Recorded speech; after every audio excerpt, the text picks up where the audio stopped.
Bueno, primero que todo, muchísimas gracias por esta invitación. Y en estos agradecimientos los dirijo en primer lugar a Pilar y a Ricardo, porque fueron quienes propusieron mi nombre al comité organizador de este evento para que pudiera participar y compartir con ustedes algunas reflexiones en torno al tema de familia y políticas públicas en Colombia. Sin embargo, también quiero agregar otras cosas, resultado de mi participación y de mi instancia en este congreso. Y aquí quiero señalar una resignificación que me produjo Ligia Galvis ayer. Estábamos en un panel sobre cuidado y se presentaron varias ponencias, entre las cuales muchas del Departamento de Estudios de Familia, otras de otros lugares académicos y de experiencias investigativas, y se presentó una situación en términos de que Yolanda y yo hicimos una significación analítica de la precisión de los conceptos.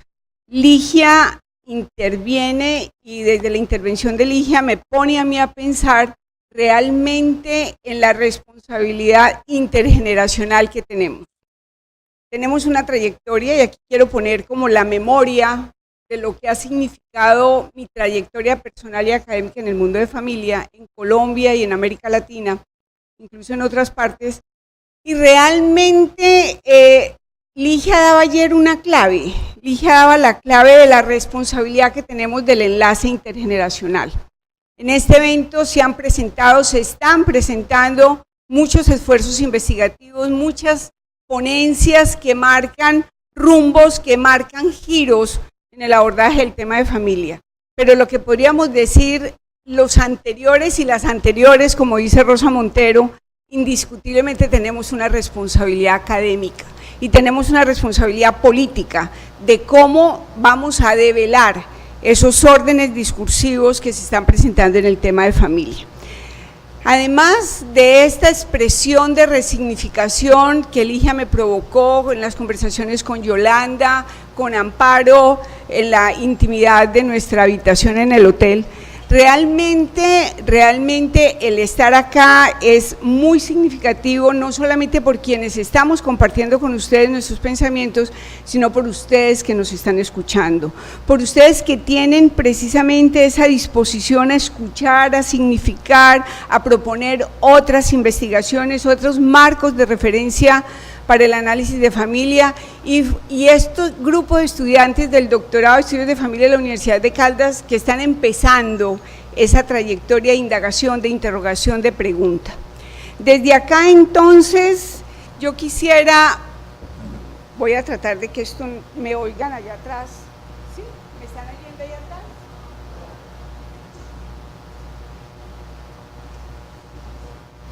Aló, aló. Desde acá entonces voy a hacer una breve introducción que tenga que ver desde dónde voy a hablar. Y sigo insistiendo en que las palabras no son neutrales, hablamos en los campos de análisis, en los campos de reflexión, desde marcos de referencia, desde visiones y concepciones políticas, analíticas, comprensivas del tema de estudio. Desde ahí soy socióloga y fundamentalmente, y además de mi formación sociológica, es la propuesta de un lente político. Esta mañana hablaba con Ricardo en el desayuno y le decía, es que es un asunto de la politización del tema de familia. Una cuestión es hablar del lugar de la familia en el marco social, en el marco histórico, en el marco cultural, y otra cuestión es el tema, es decir, qué tratamiento, qué órdenes discursivos muy en la línea Foucaultiana se va manejando en el tema de familia. Entonces, desde ahí voy a hablar desde esa formación, desde esa trayectoria que particularmente he ido consolidando y construyendo en interlocución con mis compañeros y compañeras del Departamento de Estudios de Familia, con mis estudiantes, de los cuales para mí es muy grato encontrar en este escenario estudiantes que fueron que pasaron por mis voces, con las cuales pudimos conversar y que ahora están posesionados del tema de familia. Desde entonces, cuando estamos hablando del tema de familia, yo insisto en que el tema de familia es profundamente poroso, es profundamente ambiguo, y precisamente ¿por qué es poroso? ¿Por qué es ambiguo? Precisamente por el lugar que tiene en el mundo de las subjetividades, por el lugar que tiene en las experiencias de la privacidad, en la configuración de la vida cotidiana. Pero resulta que ese mundo privado lleva ya un tiempo que se abre, que el mundo privado ya no sigue estando detrás de la puerta, como diría en un momento determinado Richard Sennett, sino que el tema de familia ya circula. Lo vemos aquí en este evento, lo vemos en los marcos de las ciencias sociales, lo vemos en las apuestas institucionales, en programas, en políticas institucionales. Entonces, desde ahí circula, y particularmente considero que el tema de familia es político y público, porque circula, se mueve en muchos escenarios, y especialmente en el caso no solamente de Colombia, sino en el caso de muchos de los países de América Latina, el tema de familia es eje de las campañas electorales. Es decir, tiene un lugar, se mueve, dinamiza esas campañas electorales, porque se asume, porque se defiende, porque se critica, pero indiscutiblemente tiene un lugar. Eso es algo que es muy significativo precisamente en el análisis de la politización del tema de familia. Cuando hablamos de ese lugar, ya no del tema, sino de ese lugar que tiene el tema de familia o que tiene esa denominación de familia, lo podemos mirar desde el punto de vista cultural, lo podemos mirar desde el punto de vista social, pero hay 5 referencias que se atraviesan en el tema de familia: la sexualidad, la procreación, la convivencia, la sobrevivencia y la cohabitación. Es decir, 5 asuntos que se anudan en el tema de familia, que se expresan diferencialmente en sociedades, en tiempos, en lugares situados contextualmente. Pero cuando hablamos del tema de familia, se atraviesan esos 5 asuntos: sexualidad, procreación, convivencia, sobrevivencia y la cohabitación. Es decir, ¿qué está pasando ahí cuando hablamos precisamente del tema de familia? Desde ahí entonces, ahí en estos 5 asuntos tiene que ver esa porosidad, tiene que ver esa fragilidad del tema de familia, una fragilidad que interroga en ese proceso de politización ese lugar que tiene el tema de familia en las agendas públicas, en los convenios internacionales e interinstitucionales y precisamente en esos procesos que hablaba anteriormente. Pero esa fragilidad, a mi modo de ver, se anuda en algo que tiene que ver en esta pregunta central, y es en qué consiste la crisis familiar y el lugar que tiene en la agenda pública y política, en los procesos de formación académica y profesional y en la intervención institucional y legal en Colombia. Ese interrogante precisamente es lo que llama, lo que nos pone precisamente a decir, bueno, ¿por qué estamos acá? ¿Qué es lo que está ocurriendo? Ese mundo de los afectos, de las intimidades, de las privacidades, ¿cómo va circulando en los escenarios públicos? En la iniciación del doctorado que hicimos el miércoles y en la presentación que Luisa Fernández estaba haciendo, recordaba a Hannah Arendt cuando ella plantea precisamente de que el mundo de lo privado es un mundo prepolítico. Desde ahí, indiscutiblemente confrontamos eso, confrontamos el asunto de que el mundo de la familia, que el mundo de lo privado, que el mundo de lo doméstico sea prepolítico, porque es político, es un mundo político, es un mundo de alianzas, de lealtades, de configuraciones, de acuerdos y desacuerdos que ponen en un primer plano ese proceso, digamos, de politización. Desde ahí, entonces, esta pregunta central de la crisis de la familia y del lugar que tiene el tema de familia, lo voy a proponer desde tres claves. Voy a desarrollar tres claves que tiene que ver en cuáles son algunas de las tensiones que se han presentado en el campo de familia. Esa es la primera clave. La segunda clave, cuáles son las reconfiguraciones que ha tenido el tema de familia en las agendas públicas. Y la tercera clave, cuáles son los giros que ha presentado el tema de familia en los procesos de las políticas públicas en Colombia. Para el primero, que es las tensiones que se presentan en los procesos de politización del tema de familia, tengo lo siguiente, tengo estas tres preguntas que espero desarrollarlas en la presentación. ¿Cuál es el lugar que tiene el tema de familia en las agendas públicas e institucionales en el país? ¿Cuál es el significado de la denominada crisis familiar y en qué consiste la llamada familia adecuada? Que es precisamente un orden discursivo que ha circulado y que circuló especialmente desde la pérdida, digo pérdida porque para mí fue una pérdida, del plebiscito de la consulta el 2 de octubre del año pasado frente a los acuerdos de La Habana. Este primer punto de cuál es el lugar que tiene el tema de familia en las agendas políticas e institucionales del país tiene un punto de partida actual. En el marco de la Ley 1361 del 2009, se marcó para el país que todos los municipios de Colombia tendrían política pública de familia. Y no solamente política pública de familia, sino observatorio de familia. O sea, se supone que hay una pretensión de una institucionalidad legal frente al tema de familia.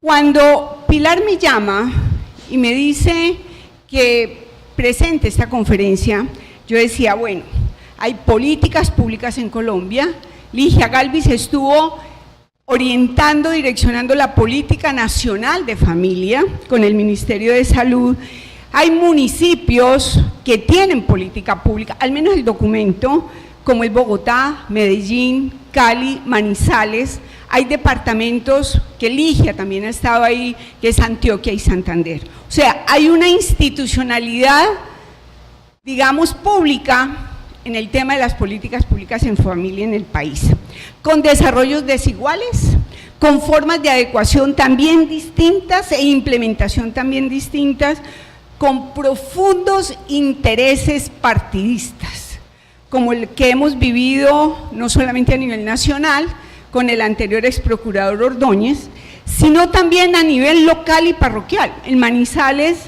los enfrentamientos con el Centro Democrático y con las iglesias católicas y cristianas ha sido bien complejo, precisamente para darle lugar a esa puesta en marcha de los lineamientos de la política pública.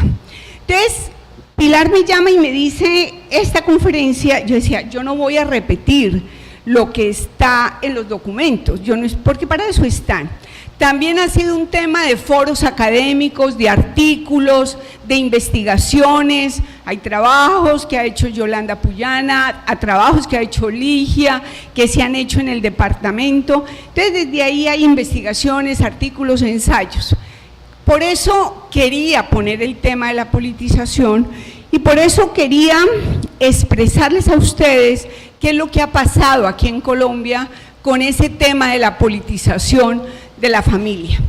Entonces, desde ahí entonces, ¿qué encuentro? Encuentro que si bien hay un marco, que es la Ley 1361, además el tema de familia es visible en el país, desde el 60, con los estudios pioneros de Virginia Gutiérrez, con el desarrollo de investigaciones y de mundos académicos, como ha sido fundamentalmente desde el 83 el programa de desarrollo familiar en el país y ahora con el doctorado. Entonces, eso está indicando cosas, eso está indicando que el tema de familia sale de ese ámbito público precisamente para convertirse no solamente en eje de programas institucionales, sino en tema central de formación académica y profesional. ¿Qué ocurre entonces en este proceso? Resulta que no podemos dejar de desconocer que el tema de familia tiene un lugar, y tiene un lugar en el mundo social muy vinculado con los procesos de modernización, muy vinculado con la urbanización, con la industrialización, con las problemáticas de migración, con las problemáticas especialmente de violencias en el país. Y últimamente con todo lo que ha tenido que ver con los desplazamientos forzados, con los acuerdos de paz de La Habana. Yo no hablo de posconflicto, hablo de posacuerdo en el marco de la sociedad colombiana, y desde ahí el tema de familia está puesto. El tema de familia circula precisamente como un asunto que no es ajeno. Particularmente considero que ya en términos académicos, yo no puedo leer la familia endogámicamente, yo no puedo leer la familia aislada como proponía Parson, yo no puedo hablar de la familia como el determinante de, o el que genera cambios sociales, sino que para mí la familia es una expresión social, es una forma de organización, como Ricardo lo dice muy claramente, es una expresión de la diversidad de esas configuraciones sociales y humanas en el marco de la sociedad. Entonces, desde ahí el tema de familia ha estado presente. Encontramos configuraciones que ya tienen una historia para contar, pero que tienen que ver, se anudan entonces con el asunto de la crisis familiar. Y sentémonos un poquito a develar qué es eso de la crisis, qué es lo que mueve la crisis, qué es lo que mueve esa denominación de la crisis familiar. En la lectura que hago, la denominación de la crisis familiar tiene tres aspectos. Un primer aspecto, y aquí quiero recordar a uno de mis sociólogos de cabecera, Zygmunt Bauman, y es lo que él denomina la nostalgia restaurativa. Ese es un primer punto. Un segundo punto, lo que particularmente llamaría la nostalgia adaptativa. Y el tercer punto, lo que tiene que ver con 5 asuntos: reconocimiento, respeto, protección, defensa y disfrute de la diversidad y la diferencia, como un asunto también de politización. Voy a desarrollar esos 3 puntos. Cuando estamos hablando de la nostalgia restaurativa, ¿a qué nos estamos refiriendo? Anudado a esa denominación de la crisis, porque la crisis tiene que ver con la pérdida de valores. La crisis se asume como la disfuncionalidad, la crisis se asume como carencia, como algo que se está perdiendo completamente. Entonces, desde ahí la alternativa a la crisis es la nostalgia restaurativa.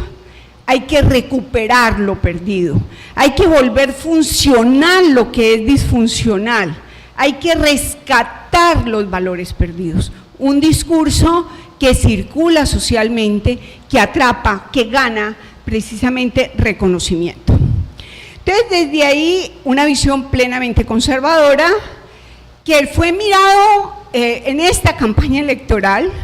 El 19 de mayo la revista Semana, aquí en Colombia, sacaba un editorial y decía la expansión de la moral religiosa. Y yo diría de la moral, el conservadurismo de la moral, y yo le agregué no de cualquier moral, porque hay una moral ética, hay una moral ciudadana, es la moral religiosa. Es la moral religiosa que está poniendo que se está atacando la familia, que se está perdiendo, pero cuando se asocia esa denominación de familia a un modelo, a un tipo específico, se asocia familia a la familia nuclear, biogenética, con matrimonio heterosexual, con corresidencia en el mismo hogar. Entonces, desde ahí hay un modelo. El problema es recuperar el modelo. Por eso, Monseñor Ordóñez, me disculpan, Vivian Morales decía la familia adecuada. ¿Y la familia adecuada bajo qué argumento? Que es un argumento altamente sensible, porque es parte fundamental de la sensibilidad moderna y contemporánea, y es la sensibilidad frente a los derechos de los niños y las niñas. Entonces, desde ahí hay que recuperar ese modelo, porque el eje, la columna vertebral de esa nostalgia restaurativa es que los niños y las niñas tienen derecho a tener una familia. Eso no se discute, particularmente no lo discuto, pero es que yo interrogo por el tipo de familia. No es un asunto de decir tienen o no tienen derecho a familia, es por el tipo de familia que se está peleando, porque cuando amarramos, anudamos los derechos de los niños y las niñas a una forma de organización familiar, eso es una marca y eso es una manera, a mi modo de ver, excluyente y discriminatoria. No solamente de los niños y las niñas, sino precisamente de otras alternativas, de otras formas de construir maternidad y paternidad, no necesariamente desde la pareja heterosexual. Vivian Morales también lo decía, restringiendo completamente el derecho de las personas solas a adoptar, una ganancia constitucional que se tuvo desde comienzos de la década del 90 en Colombia. Entonces, esa nostalgia restaurativa de recuperar lo pasado, de recuperar lo perdido, de validar precisamente una forma determinada de familia. Pero además de la nostalgia restaurativa, hay una nostalgia adaptativa. Y la nostalgia adaptativa es cuando se piensa en esa disfuncionalidad, pero la disfuncionalidad pensando en la carencia. La disfuncionalidad pensando en la ausencia, y en la ausencia es que hay madres solas, es que hay que detonar las redes parentales y las redes familiares porque el padre está solo, porque seguimos manteniendo ese referente de ese modelo nuclear biogenético con matrimonio heterosexual, pero profundamente feminizado y maternizado en nuestra cultura. Entonces, esa nostalgia adaptativa es: usted empodérese, y aparece el discurso del empoderamiento, empodérese desde la carencia, empodérese desde el déficit, es que usted sola sale adelante, y particularmente lo pongo como reflexión y como provocación de debate, es un asunto de la carencia, es un asunto de detrás de eso, del empoderamiento está ¿qué? Está ese modelo de referencia hegemónico que todavía se enreda fundamentalmente. Y por el otro lado, cuando yo insisto, ¿por qué el temor al reconocimiento de la diversidad? Porque ¿qué hay detrás? ¿Qué se juega políticamente con la resistencia a reconocer la diversidad? Y no estoy hablando solamente de la diversidad sexual, es la diversidad de formas de organización familiar. Ricardo lo ha planteado, los historiadores lo han planteado, Luisa lo dijo muy claramente el miércoles, es decir, es que una cuestión es que la familia nuclear se hegemonice en un contexto histórico y otra cuestión es que no existan otras formas de organización familiar, históricamente hablando. No soy historiadora, entonces, pero desde ahí recojo un poco los planteamientos de quienes son historiadores. Entonces, ¿qué encontramos? Encontramos, y Elizabeth B. y Ulrich B. lo dicen muy claramente, es que el problema no es la familia, el problema es el modelo. Un modelo que indiscutiblemente no puede seguir hegemonizándose ni homogenizándose. ¿Por qué ese temor? ¿Por qué ese temor de la diversidad? Porque tenemos un juego de poder detrás. Tenemos el juego precisamente de ese reconocimiento de un modelo único instalado desde esa visión sacramentalizada de la Sagrada Familia que trabaja Marimelda Ramírez. Es decir, claramente esa figura iconográfica de la Virgen, de San José y del Niño instala en lo que podríamos denominar ese inconsciente colectivo, esa figura sacramentalizada de la Sagrada Familia. Y es la familia adecuada. Detrás de eso está la familia adecuada, la familia que se supone está la que va a dar las garantías, cuando los procesos de crianza y cuidado no están amarrados a una forma determinada de organización familiar. Las estadísticas de violencia familiar, de abuso sexual, de abandono, ¿en el marco de qué? De familias adecuadas. Entonces, desde ahí hay ese primer elemento en términos de qué es lo que ha ocurrido aquí en Colombia, especialmente en esta campaña electoral. Marta Lucía Ramírez, la vicepresidenta, lo dijo 8 días antes de la primera vuelta. Le hicieron la pregunta sobre la adopción por parte de parejas homosexuales, y ella siguió los lineamientos de Ordóñez y de Vivian Morales y del Centro Democrático, diciendo es que los niños y los niños, ella no tiene perspectiva de género, los niños tienen derecho a tener la familia adecuada. ¿Y qué pasa cuando hay niños y niñas que están para ser adoptados? No, pues tenemos que esperar. Si de pronto sobran muchos, pues ahí sí veremos si se los damos a las parejas homosexuales o a las personas solas. Es decir, esto es un planteamiento que es público, pero que también contiene la validación de lo que ocurrió indiscutiblemente y lo que va a ocurrir en términos sociales, en términos culturales, con la presidencia de Duque. Entonces, en esto, la pregunta que tenemos que hacer es cómo esas visiones de familia se tensionan y cómo se tensionan políticamente. Se tensionan en los procesos electorales y se tensionan desde el punto de vista de las concepciones institucionales, de los programas que se están estableciendo. Desde ahí entonces podemos, y voy a leer aquí una cuestión ya para terminar este primer punto, pues me van diciendo el tiempo. En esta perspectiva, los asuntos de la homosexualidad, el aborto, la adopción y el matrimonio se entrelazan en el tema de familia y su lugar en la agenda política y pública, y contienen una clave fundamental en torno a la aceptación o rechazo de una sociedad democrática, diversa, base de una ciudadanía incluyente. Esta puesta en escena política marca la tensión entre 3 concepciones sobre familia. Por una parte, con relación a la defensa de la denominada familia adecuada, como acabo de decir, y por el otro lado, con relación a esos derechos de la niñez, que muestran ese fundamento de la familia adecuada. Por el otro lado, el lugar que tenemos de aceptación de los cambios, y en tercer lugar, el reconocimiento de la diversidad y la diferencia. Son 3 elementos que pongo a circular en la reflexión y en la argumentación frente al tema de familia. Es el peso que tiene precisamente este tema de familia. Hay una segunda clave. En la segunda clave, que la pongo como algunas reconfiguraciones del tema de familia para las políticas públicas en Colombia, y marco 2 interrogantes. ¿Cuál es el panorama actual de la realidad familiar? ¿Y cuáles son los ejes de los procesos de politización y requerimiento de política pública en tiempos de la reconfiguración familiar?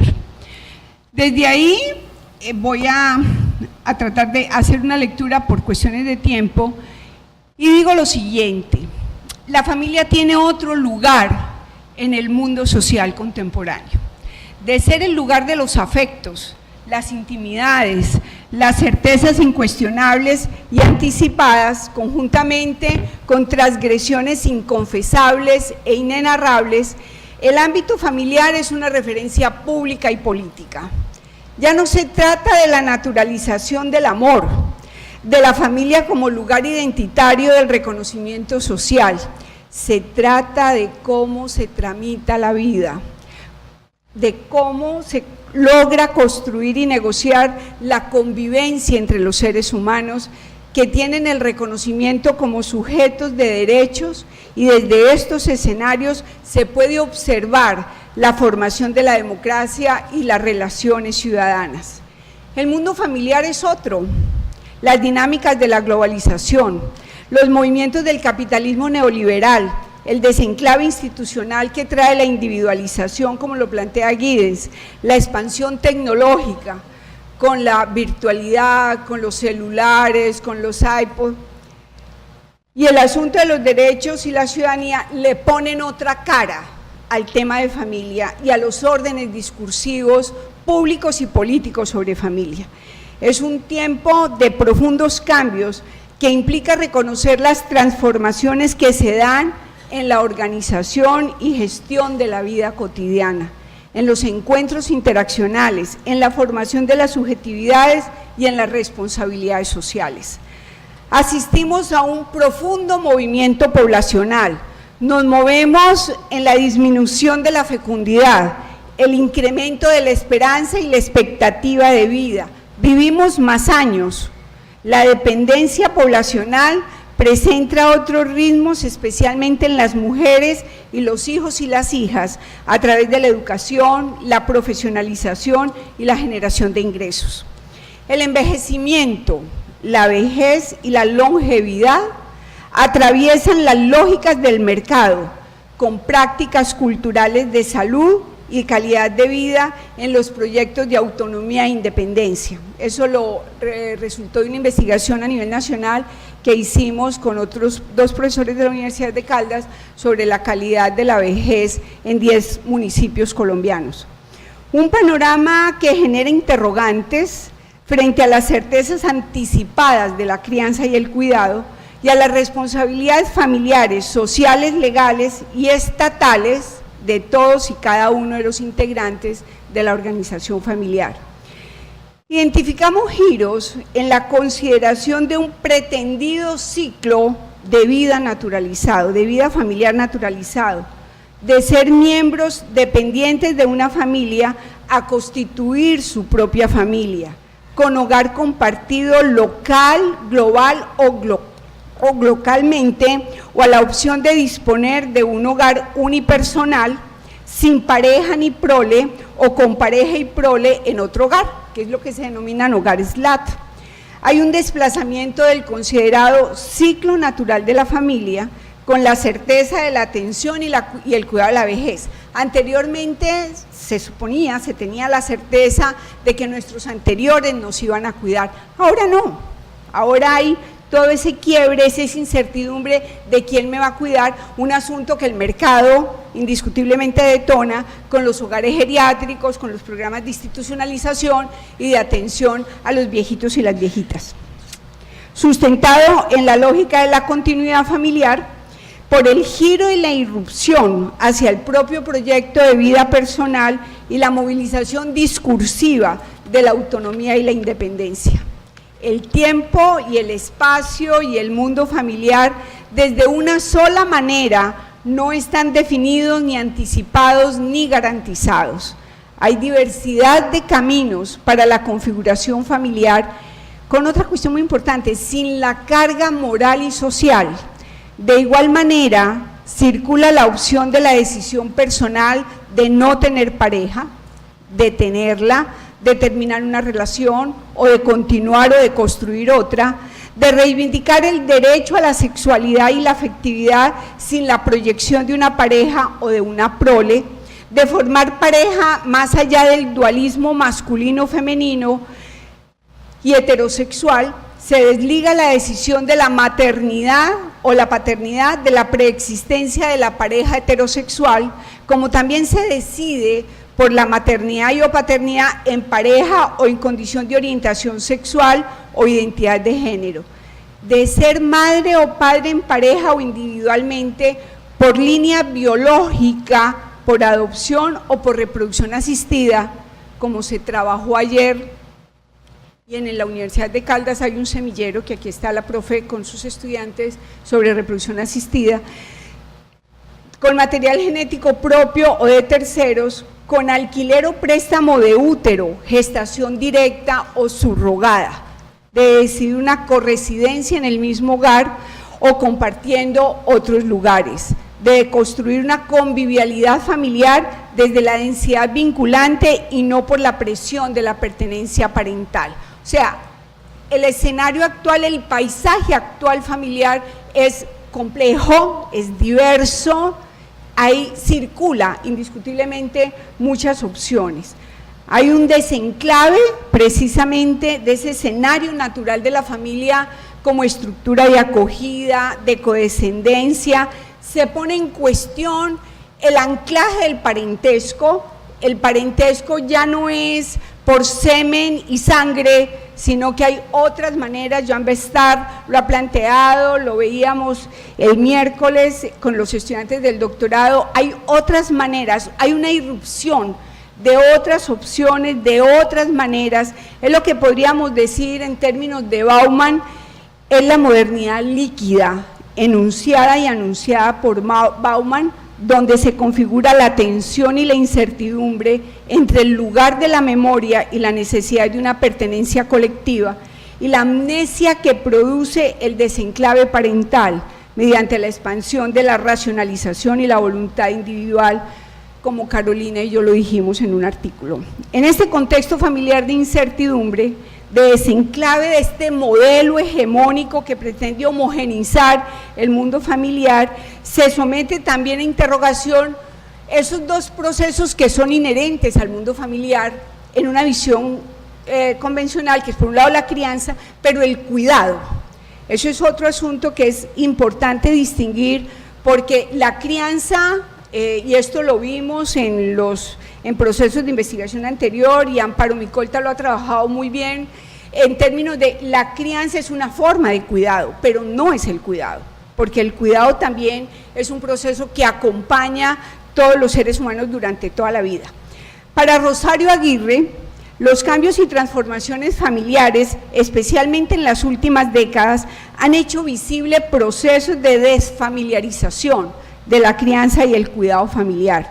Lo anterior expresa giros en el lugar de la mujer y de la madre en las prácticas cotidianas familiares derivadas de la formación educativa, la participación laboral y comunitaria. Sin embargo, la estrategia de atención de cero a siempre del Instituto Colombiano de Bienestar Familiar, la ley de la economía del cuidado y la existencia de marcos normativos, políticos y programáticos en torno al envejecimiento y la vejez, indica el desplazamiento familiar hacia una configuración, hacia su configuración como necesidad y derecho de obligatorio cumplimiento por parte del Estado y del mercado. O sea, hay un giro muy importante con todo esto, no solamente lo de bienestar, la ley del cuidado, el trabajo, la investigación de cuidado que Yolanda y otras universidades han hecho aquí en el país, están mostrando eso, es decir, cuál es ese lugar que va teniendo el tema de familia, y vuelvo, insisto, en este proceso de politización. De todas maneras, y bajo la coyuntura familiar actual, los ejes de las políticas públicas en y para familia se encuentran en la crianza y el cuidado familiar. Implican una mirada interseccional que debe entrelazar las garantías de la pensión, la salud, la vivienda, el empleo y el trabajo, pasando por la disponibilidad de tiempos para brindar y recibir cuidado, incorporando además los acuerdos de convivencia y corresidencia familiar vinculados a los proyectos y procesos de independencia, autonomía, responsabilidad y reciprocidad familiar. Frente a la tercera clave, que son los giros en la configuración de la política pública y política en el tema de familia, pongo dos interrogantes. ¿Cuál ha sido la trayectoria pública y política de la cuestión familiar en las agendas del Estado colombiano? ¿Y cuál es el reto actual de la inclusión del tema de familia en las políticas públicas en Colombia? La trayectoria pública y política de la cuestión familiar entrelaza giros en su enunciación, desde el silencio y su ausencia de referente político hacia la instalación de un modelo que permite desplegar discursos en torno a la orfandad, el abandono y la disfuncionalidad, hasta su mirada como problema del desarrollo, escenario de desigualdad y de violencia, y su entrelazamiento con la construcción de la democracia y la ciudadanía. Esto es una trayectoria que está poniendo, digámoslo así, como decimos aquí en Colombia, unos mojones precisamente en ese proceso. Una trayectoria que permite vincular el despliegue de enunciados políticos con las prácticas de actuación institucional, profesional y social y su traducción en lineamientos de políticas públicas. Como un asunto de la orfandad y el abandono, se movilizan prácticas de caridad, filantropía y beneficencia, constituyéndose en un campo por excelencia del asistencialismo religioso. Eso lo planteó don Celot y lo planteó una investigación de Glorine Sánchez y Sandra Milena Franco que hicieron en la universidad. Bajo el lente de problemáticas sobre la pobreza, el bienestar, la salud, la educación, el empleo, la vivienda y la pensión, bajo la marca de la carencia, el déficit y la marginalidad, se traducen vías de asistencialismo estatal y ciertas propuestas neoliberales, como bien lo criticó Guillermo Villegas y como lo ha criticado la profesora Yolanda Puyana. Además, se abre otro panorama sobre el cuestionamiento a la vida familiar como un mundo de opresión, explotación, desigualdad y violencia. El silencio de la naturalización de la familia como reino del hogar femenino e infantil se rompe y aparece la realidad de la dominación, la subordinación y la desigualdad, la cual soporta múltiples formas y experiencias de violencia en el ámbito considerado paradisíaco, protector y garante de derechos. En esta línea hay una transición, especialmente después de la década de los 80, hacia el desarrollo con equidad de género, a través de una inclusión focalizada en las mujeres bajo la responsabilidad del Estado y la generación de oportunidades que potencian las capacidades de participación de las mujeres en las dinámicas del desarrollo social. De igual manera, aunque de manera diferencial, para estas, en este mismo tiempo, de finales del 80 y comienzos del 90, aparece el discurso programático sobre la presencia y o ausencia del padre, su focalización como agente de crianza y cuidado y sujeto activo de una paternidad diferente. Esto lo planteó Bienestar Familiar a finales del 80 como un programa y como una línea de acción en sus políticas institucionales. En este curso político, se identifica desde finales del siglo XX el enfoque de los derechos políticos y humanos, la responsabilidad de protegerlos, garantizarlos y restablecerlos en condiciones de vulneración y vulnerabilidad. Y finalmente, se encuentra la mirada a tono con el reconocimiento de la diversidad, de formas de organización familiar, su participación sin discriminación en las condiciones del desarrollo social y su reconocimiento como colectivo político y derechos, como Ligia lo planteó en la Política Nacional de Familia y como Hernando Muñoz y yo lo hemos planteado en Medellín y Gloria y yo lo planteamos en Manizales y en Cali. Para dar lugar a la enunciación de la familia como agencia de formación de ser humano y de construcción de una sociedad democrática y ciudadana. En esta línea de tiempo, en la trayectoria de la politización en el campo de familia, se permiten marcar unos giros precisamente en su abordaje, en ese lugar que va teniendo el tema de familia, y podemos hablar de algunos, de la invisibilidad a la visibilidad, como un referente transversal de la interseccionalidad, de su complejidad y pluralismo, de la naturalización y la esencialización biogenética a la construcción sociocultural e histórica, de la caridad, la beneficencia y la filantropía, pasando por el costo social hacia su consideración como inversión pública y política, de ser el ámbito natural del amor y los valores emocionales al agenciamiento de la politización del afecto y la responsabilidad compartida. Aquí me quiero detener un poquito porque indiscutiblemente el mundo familiar está asociado con el afecto, está asociado con las emociones, con los sentimientos. En ese enfoque que Luisa mencionaba el miércoles, precisamente de la historia de las mentalidades, de ese mundo emocional que se lee también la familia. pero juega un papel muy importante esa asociación de la familia con ese mundo emocional, con ese mundo sentimental, con ese mundo paradisiaco, y desde ahí precisamente se despliegan muchas políticas y muchos programas institucionales. De ser el escenario de la pertenencia incondicional hacia el ejercicio de los derechos políticos y ciudadanos, de ser la unidad monolítica de intereses comunes subsumidos en el ejercicio del poder, al reconocimiento de su diversidad y capacidad de concertar, acordar y negociar los beneficios compartidos. Aquí hay un asunto, Ricardo hablaba de las discusiones frente a la unidad y frente a la unión familiar, y la unidad y la unión familiar tienen que ver no con el mismo lugar compartido físicamente, sino desde el punto de vista de ser un lugar también políticamente negociado y acordado, de la concepción de la homogeneidad natural de su organización al reconocimiento, respeto, protección, defensa y goce de la diversidad y la diferencia. Porque si hay algo diverso en el mundo social, es la familia. Es decir, la familia no es una unidad monolítica, la familia no es una unidad homogénea. Si hay algo diverso, y aquí muchas de las personas, con toda la experticia, todo el conocimiento y la sabiduría que tienen, nos pueden invitar a reflexionar mucho más en esto.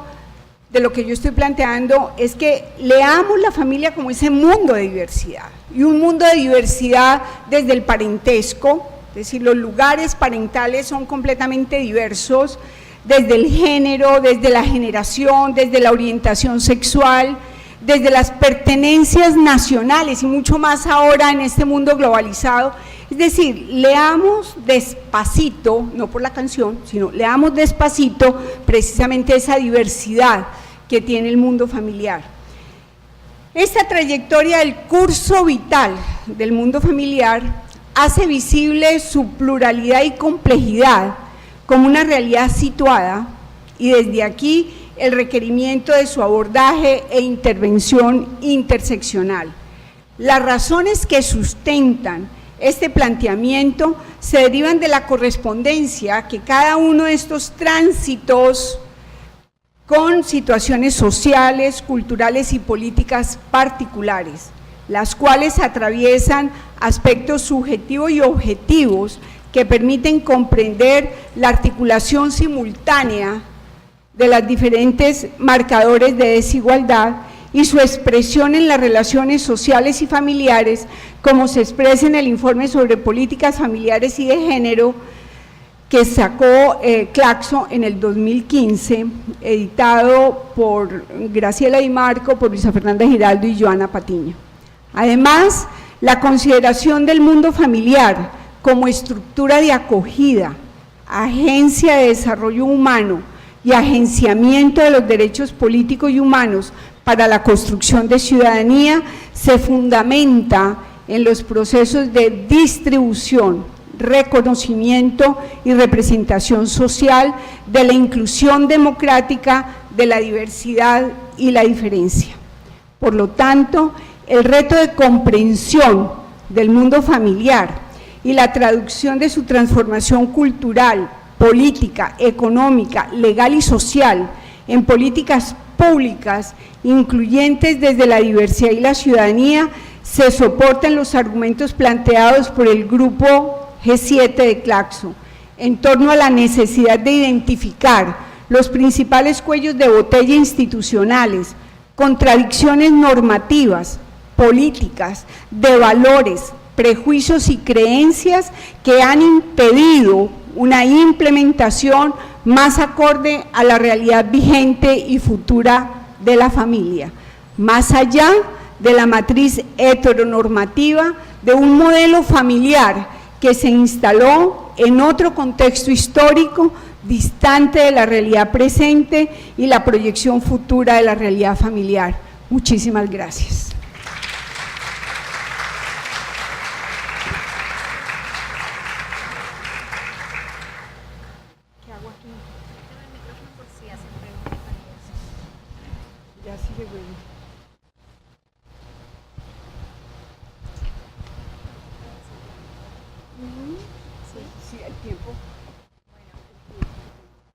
Muchísimas gracias a la profesora María Cristina. Vamos a tener un breve espacio para preguntas. La persona que desee intervenir, por favor, levanta la mano. Mi compañera le acerca el micrófono.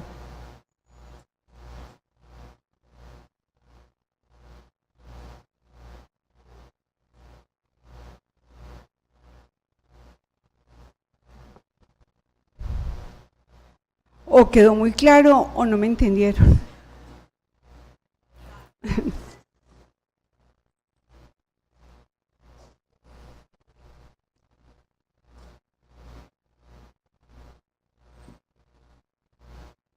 Luisa.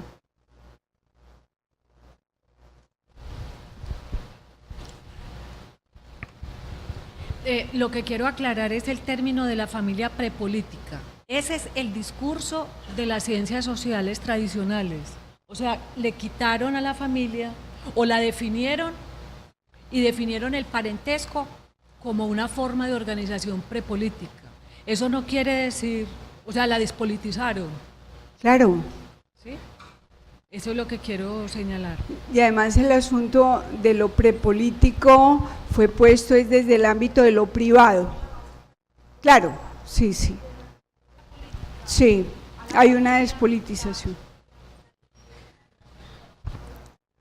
Ok. Sí.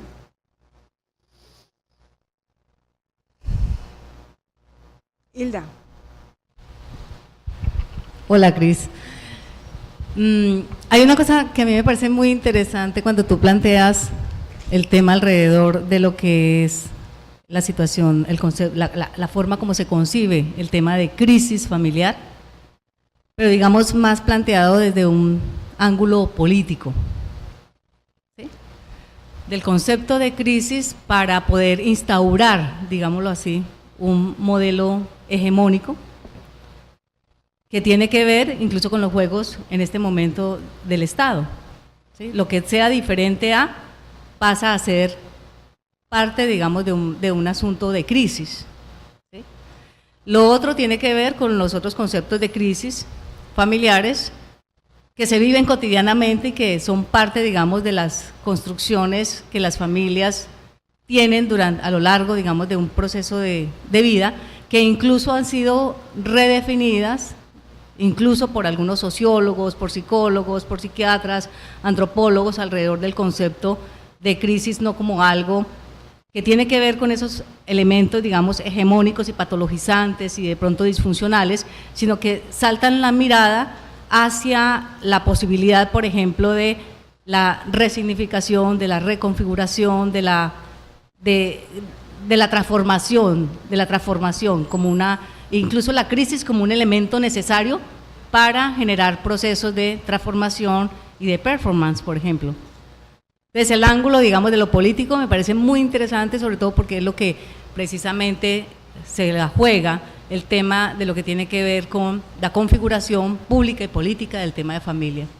Sí. Por eso lo dije al comienzo, cuando puse desde dónde voy a hablar y puse como, digamos, como pregunta central el asunto de la crisis, pensando y sustentando, traté de sustentar esa argumentación sobre el proceso de politización de la familia, la lectura social, sociológica, la lectura de la politización del tema de familia, porque voy a retomar algo de lo que tú estabas diciendo. Me parece que epistémica y conceptualmente hay que hacer una distinción entre el tema de familia y el lugar que tiene familia en el mundo social.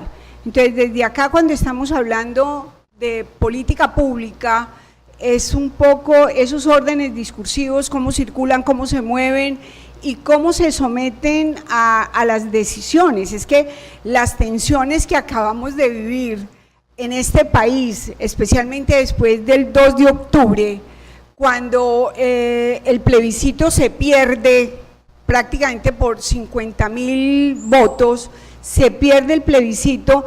Detrás de eso, ¿qué había? Todo el argumento, y Yolanda lo planteó ayer en el panel, el planteamiento de la ideología, de la pretendida ideología de género, que no sé qué es, pues no entiendo qué es eso de la ideología de género, pero con el argumento precisamente que detrás de la ideología de género está la satanización de la diversidad familiar y detrás de la ideología de género está la negación de la diversidad y está precisamente esa amenaza que supuestamente tiene ese reconocimiento de la diversidad familiar, pero desde los derechos de los niños y las niñas. Yo insisto, y esto también quiero dejarlo más como provocación de otras reflexiones y de otros análisis, y es de que leamos lo de los derechos de los niños y las niñas, que es tan sensible, es que el tema de los derechos de los niños y las niñas es un tema profundamente sensible, políticamente muy sensible, ideológicamente moviliza emocionalmente mucho, pero la pregunta que hay que hacer es cómo se miran esos derechos. Y voy a contar algo. Cuando estaba escribiendo esto, me fui a mirar el decálogo de los derechos, me fui a mirar los documentos de bienestar familiar, del Sistema Nacional de Bienestar Familiar. Yo decía, venga, pero es que aquí no dice nada de la familia adecuada. Dice, los niños y las niñas tienen derecho a tener una familia, pero no dicen que es una familia de determinada forma. Entonces, desde ahí es la interrogación que se hace, incluso cuando, muy inquieta con ese tema, porque los derechos no es sobre una organización familiar determinada, sino los derechos a tener un proceso de crianza y cuidado adecuado, que sea humanamente posible, ciudadanamente incluyente, y esto no corresponde a una determinada forma de familia. Eso incluso tendría que ver hasta con las instituciones de protección, tendría que ver hasta con los hogares sustitutos, tendría que ver con los centros de recepción de menores, es decir, todo lo que tiene que ver más que con una forma determinada de institucionalización, con la concepción y orientación de los procesos de crianza y cuidado.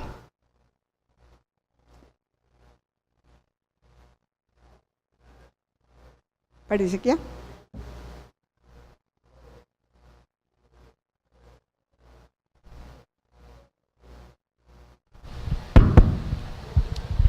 Buenos días, María Cristina. Primero que todo, nos has presentado toda una posibilidad de reinterpretar. Allá. No te veía. Bueno, de reinterpretar dimensiones tan importantes en este momento como precisamente es las que corresponden a la política pública de familias en Colombia. Y a ese respecto yo quería aplazar de pronto una conversación contigo en relación con el concepto del posconflicto o del posacuerdo. Tú no estás de acuerdo con que denominemos esta etapa como una etapa de posconflicto, sino de posacuerdo. Y yo pienso que realmente si hablamos de posconflicto, estamos situando una situación concreta en relación con los resultados de la desmovilización de una fuerza insurreccional que ya no lo es. Y aquí encontramos unos enormes desafíos respecto a los estudios de familia, porque precisamente dentro de los primeros movimientos de los desmovilizados fue ir a buscar su madre, su familia, y algunos las encontraron.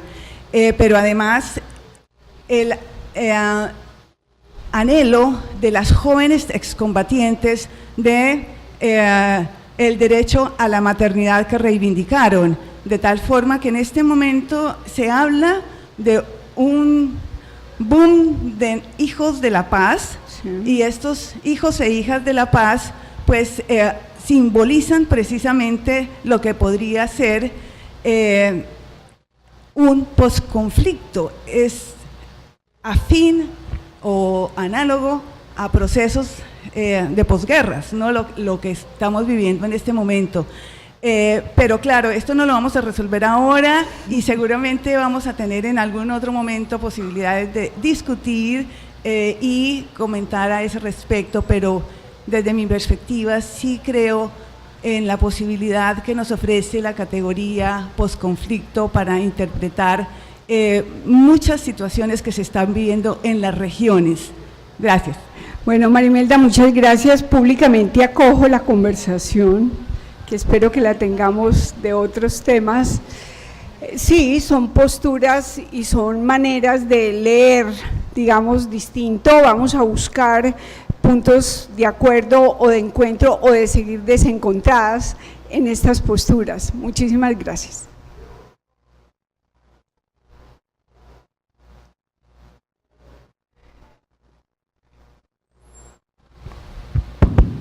Aló, buenos días, muchas días. gracias. Mi nombre es Fernando Gómez, soy psicoanalista. Me parece muy trascendental el tema de que repensemos el grupo que se encarga de que los seres humanos lleguemos a ser seres humanos. Usted misma lo dijo, ciudadanos. Hace 50 años la familia se concebía bajo el modelo de la Sagrada Familia y la sociedad estaba bajo el concordato y el ideal de todo era San José, la Virgen y el Niño Jesús como modelo de familia. Hoy vemos la polémica de si los homosexuales en pareja pueden adoptar o no, si una persona sola puede adoptar o no, si una persona sola puede optar por tener un hijo y cómo se llama esa familia, cómo son esos modelos. Durkheim dice claramente en la regla del método sociológico que las sociedades se mueven, pero que los estudiosos vamos detrás, y que las sociedades, es decir, que una sociedad que continúe con métodos anteriores, pues, o un grupo social que continúe y no se adapte a los nuevos cambios sociales, pues desaparece. Siento que de los últimos 50 años, 60 años, o desde el 9 de abril para acá, en Colombia ha habido migraciones, ha habido cambios, ha habido aceptación de la diversidad. ¿Desde cuándo ubican ustedes, como en qué periodo ubican ustedes, cuando la familia verdaderamente hace un cambio absolutamente radical? En una noticia de hace 2 días, en el periódico sobre divorcios y matrimonios, se hablaba de que de 10 matrimonios, por lo menos 6 terminan en ruptura en un tiempo cercano. Entonces, eso es más o menos la inquietud que quería transmitirle, y muchas gracias, y muy importante el que nos pongas a pensar de todas estas cosas. Bueno, muchísimas gracias. Voy a dar una respuesta desde lo que yo podría plantear.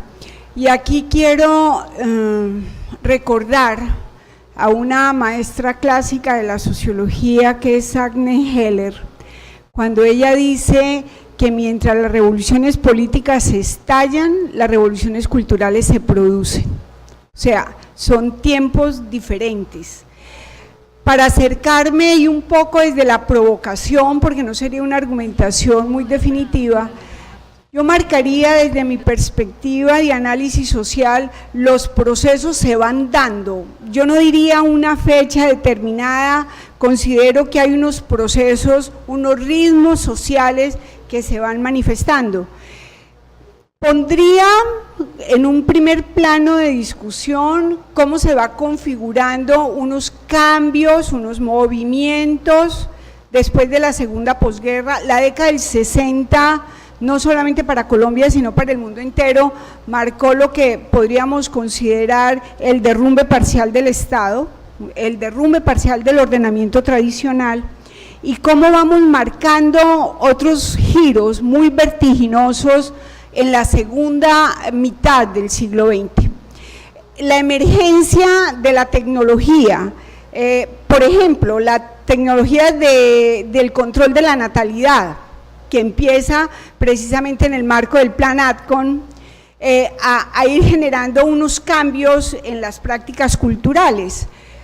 Muchos o algunos de los que estamos acá, quiero llamarles a la memoria lo que fue el proceso de elección de Alfonso López Miquelsen. Alfonso López Miquelsen ganó enormemente en ese momento, situado históricamente en Colombia, las elecciones con 3 millones de votos, en ese momento, a ese momento, porque uno de sus argumentos centrales fue el divorcio. Y eso generó todo el debate, todavía teníamos el concordato, todavía ese anclaje de la visión tradicional de la familia.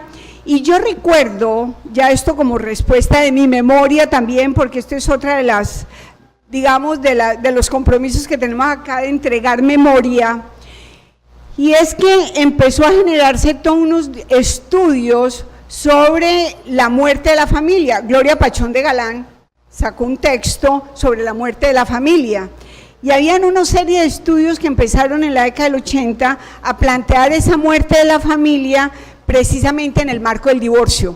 Es decir, porque se pensaba que el divorcio, incluso podemos encontrar ahora como muchos discursos de algunos profesionales de la psicología, del trabajo social, y me disculpan por señalar, muestran que si hay un proceso de crisis conyugal, un poco en la línea de lo que Hilda está diciendo ahora, de crisis conyugal, empiezan a jugar con unos órdenes discursivos de aguántese por los hijos, no se separe, porque el trasfondo es precisamente la pervivencia de ese modelo de unidad familiar.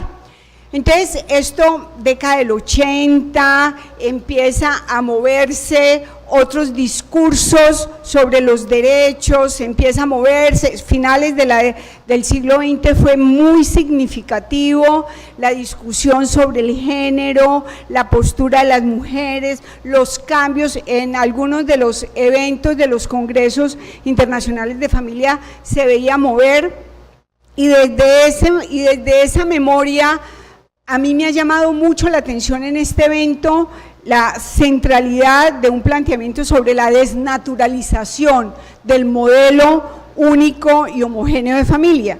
Entonces, hay una cantidad de elementos que tienen que ver con el matrimonio, que tienen que ver con la configuración de pareja, que tienen que ver con el ejercicio de la sexualidad, que tienen que ver con digamos, la visibilidad y la exigencia de reconocimiento de las parejas homosexuales. ¿Qué pasa ahí, cierto? Es decir, cómo se va girando, cómo se va moviendo ese mundo familiar. Y hay otro elemento que ya está planteado acá, en el semillero de reproducción asistida, con Carolina y las estudiantes de Derecho de la Universidad de Caldas, lo veíamos cómo se está trastocando, digamos, esos giros. Entonces ya hay otros interrogantes. El asunto de la reproducción asistida, el asunto de, venga, el modelo biogenético, entonces, ¿qué está pasando acá cuando se busca? Todavía persistimos en la búsqueda del linaje, no, es que tiene la oreja de mi tío abuelo, entonces cuando resulta que no, ¿cierto? Cuando estamos viendo material genético de terceros, cuando estamos viendo, es que quién es su papá o quién es su mamá, y fíjense en una cosa, cuando hace como 3 años, y muchos y muchas de ustedes lo pueden recordar, un programa de séptimo día sobre la adopción.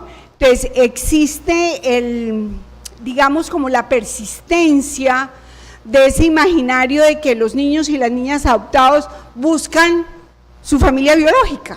Entonces, aquí es, ¿qué hay detrás? ¿Por qué buscan? Yo no estoy diciendo que no la busquen, pero yo me interrogo por qué la buscan. Es decir, ¿cuál es el peso de esa sangre y ese semen como fundamentación del parentesco biogenético? Entonces, ¿qué pasa ahí? ¿Cómo se mueve? ¿Cómo circula? ¿Y qué ocurre en la forma como se instala jurídicamente eso? Veíamos en una especialización que hay en la Universidad de Caldas sobre legislación de infancia y familia, precisamente cómo hay unos vacíos jurídicos sobre eso, porque existe, yo recuerdo en uno de los grupos, un estudiante hablaba del incesto involuntario, y yo decía, en el contexto de la reproducción asistida, entonces el incesto involuntario, nosotros decíamos, bueno, ¿y qué es eso del incesto involuntario? Y empezamos a hacer toda la discusión sobre la configuración y las reconfiguraciones parentales. Entonces, realmente, para no extenderme, el tema de familia es muy complejo, profundamente complejo, y yo invito nuevamente a esta reflexión, a leer y a despojarnos de posturas naturalizadas, a leer precisamente todos estos giros, estos cambios, estas articulaciones, sin posturas de moralidad religiosa, sin posturas de moralidad religiosa. ¿Qué hay detrás de la moralidad religiosa? Tiene que ver con un sistema de creencias, y bueno, Zulema ayer hablaba de Martha Nussbaum. Claro, Martha Nussbaum habla de que el sistema de creencias es personal, pero otra cuestión es, como pretendió Ordóñez acá, regular políticamente el país desde la Biblia y no desde la Constitución. Entonces, desde ahí, ¿cómo se mueve precisamente ese tema de la fragilidad, de la porosidad, de esa ideologización del tema de familia? Ok. Muchísimas gracias.